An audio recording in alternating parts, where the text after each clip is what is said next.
Então o texto que a gente leu essa noite, a gente leu 3 textos, eles têm uma similaridade. Vocês repetiram, um fala em ser homem de Deus, o outro fala em ser servo de Deus, e o outro fala em ser filho de Deus. São 3 denominações, são 3 títulos que são dados a mim, a você, foi dado a Jesus também, em certos momentos, dado aos profetas. Mas cada título que é dado é um tipo de honraria, mas ao mesmo tempo é um traço de responsabilidade que o título traz. Se o pastor André é pastor, ele é chamado de pastor, ele tem ao mesmo tempo da parte de Deus o reconhecimento dos homens em ser pastor, mas ao mesmo tempo o título traz uma responsabilidade. Ser pastor fala em cuidar de pessoas. Então, do todo título, seja ele eclesiástico, seja ele jurídico, seja ele civil, ele traz uma honraria, mas ao mesmo tempo ele traz uma responsabilidade. Então Deus disse que nós seríamos em certo momento homens de Deus, em certos momentos servos de Deus e em certos momentos filhos de Deus. São 3 títulos e são 3 honrarias, porque está ligando nós, criaturas que na nossa essência somos fracos, somos falhos, não valemos nada, mas está ligando nós, esse ser pequeno, eu e você, nós a Deus. É filho de Deus, é servo de Deus, é homem de Deus. Essa é a parte da honraria, é ser ligado a Ele. Mas traz uma responsabilidade, como eu falei. Os 3 títulos, eles comunicam algo. Não é só eu ser chamado de, mas se eu estou cumprindo a função de ser. Uma coisa é eu ser chamado de homem de Deus, outra coisa é eu ser homem de Deus. Então a primeira parte dessa mensagem, eu quero falar para você desses 3 temas, desses 3 tópicos: ser homem de Deus, ser servo de Deus e ser filho de Deus. Então no primeiro tópico aqui, eu quero falar para mim e para você que nós temos que ser, não ser somente chamados de homens de Deus, mas ser homens de Deus. Quando digo homem, eu estou falando na essência ser humano, engloba também mulheres, jovens, enfim, a todos. Então, ser homem de Deus. Eu vou contar uma história para exemplificar. Certa feita, Elias, ele foi levar uma mensagem a um dos reis. Eu não vou detalhar, porque é uma história conhecida, vou só para dar um exemplo. Elias vai levar essa mensagem a um dos reis. E quando ele chega lá, o rei ele não está. O rei teve que sair por causa de algo que aconteceu e ele saiu do reino. E quando ele chega lá então, as pessoas ali, os soldados, as pessoas que ficaram responsáveis perguntam: mas tu queres deixar um recado para o rei? E Elias disse: não, eu queria falar algo diretamente com o rei, se ele não está tudo bem, outra hora eu volto. E aí ele se retira. Tempos depois o rei volta. E é dado o recado: olha, veio alguém atrás de você, se identificou como profeta. É mesmo? Quem era o profeta? Não, só disse que era profeta, mas não falou quem era. E o rei ficou pensando: quem poderia ser aquela pessoa que estava procurando ele? Quem seria aquele profeta que quis levar algo para ele? E aí pensando, uma hora o rei pergunta como ele era, assim, assim, assado. O rei pergunta como ele se vestia, assim, assim, assado. E foram confirmando, dessa maneira que ele se vestia, que ele falava, isso, ele era assim mesmo. E aí ele lembrou: era Elias, verdadeiramente quem veio atrás de mim, verdadeiramente era um homem de Deus. Ou seja, o homem de Deus, a maior característica dele é o testemunho. Por onde ele passa, ele é recebido e ele é reconhecido com esse bom testemunho. Quando ele sai, as pessoas lembram dele por causa do testemunho que ele deu naquele lugar, seja no agir, seja no falar. O procedimento daquela pessoa, o proceder daquela pessoa, diariamente, cotidianamente, é um proceder de uma pessoa que representa a Deus.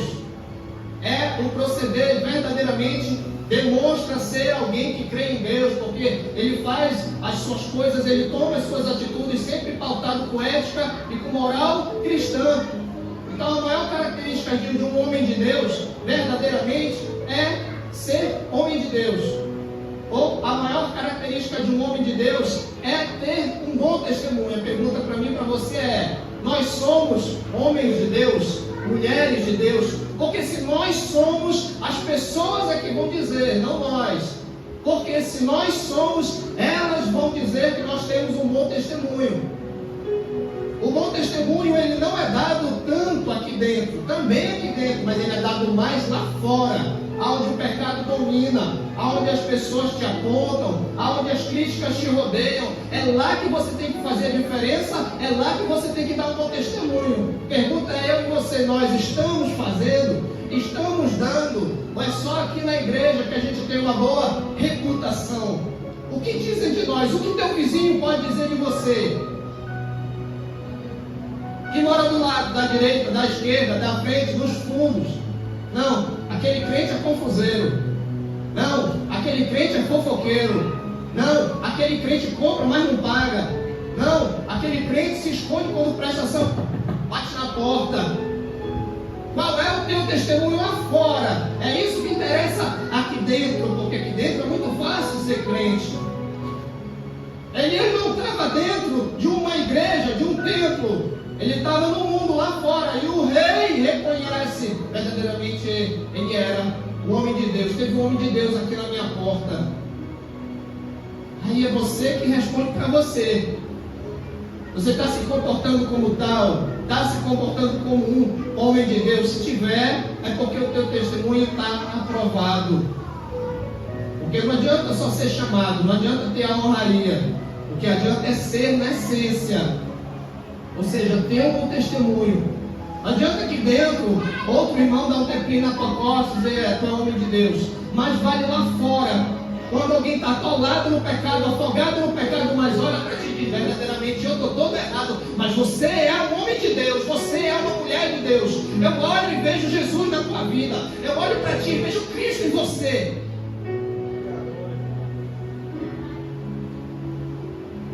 Seja homem de Deus.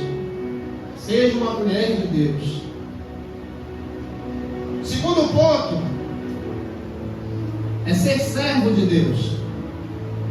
E ser servo de Deus é outro aspecto. Porque o que o servo faz? Ele obedece ao seu Senhor. Tudo que o seu Senhor manda, tudo que o seu Senhor ordena, tudo que o seu Senhor diz, tudo que o seu Senhor direciona, ali o servo vai cumprir, ali o servo vai fazer, ali o servo vai trabalhar para que dê certo segundo a direção que ele recebeu do seu Senhor. E a gente tem um exemplo que é Paulo, antes Saulo, mas quando ele passa ali pelo processo, quando o Senhor Jesus se apresenta para ele, modifica a personalidade dele, transforma ele num verdadeiro apóstolo, esse homem começa a fazer a obra de Deus.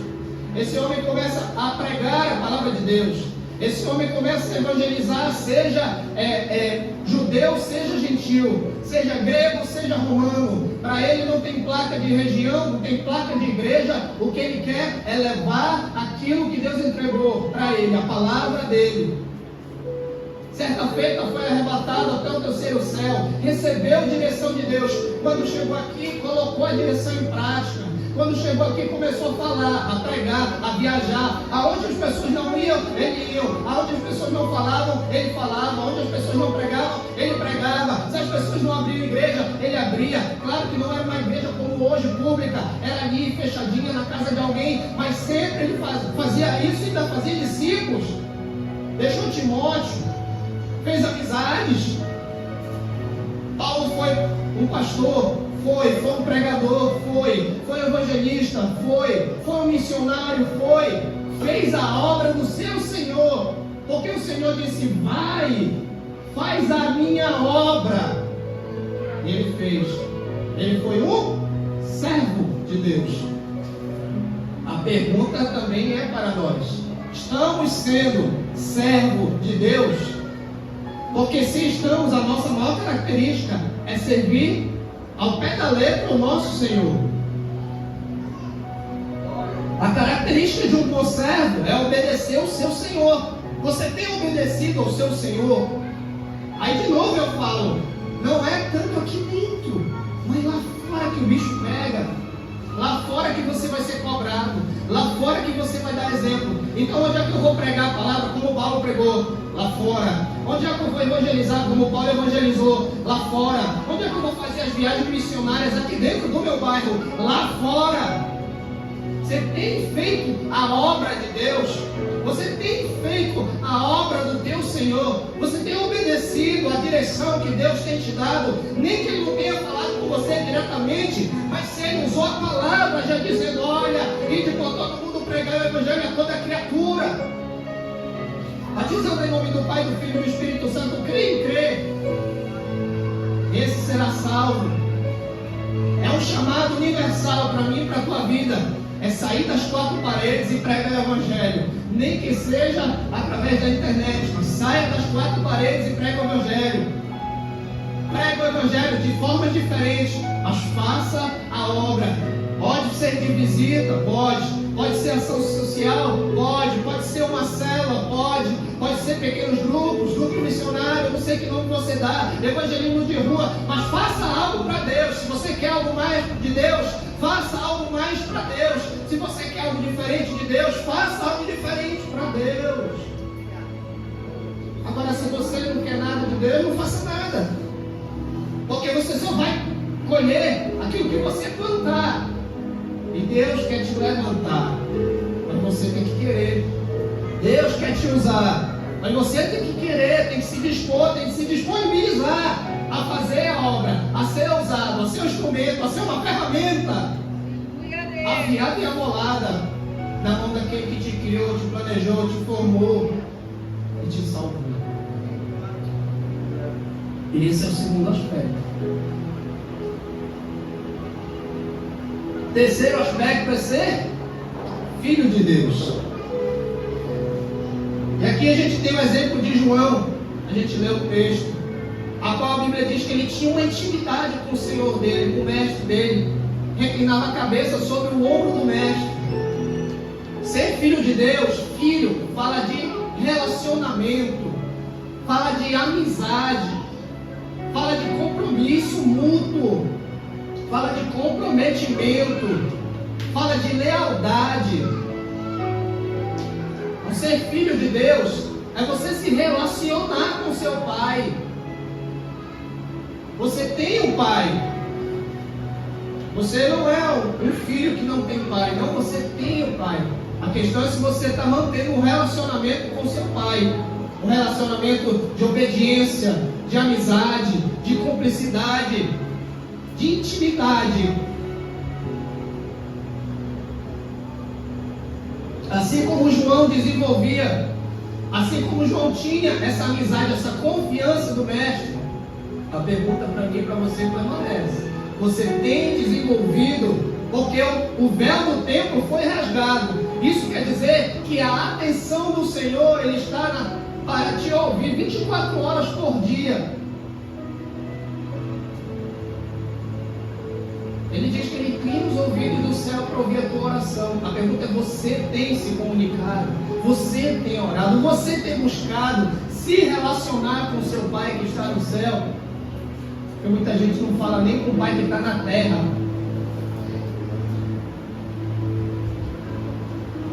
E Deus está dizendo: eu quero falar contigo, mas eu só posso falar contigo se primeiro você vier falar comigo. Eu quero ouvir a voz de Deus, mas você não se dispõe. Deus fala comigo, fala, mas você fala com Ele. Então,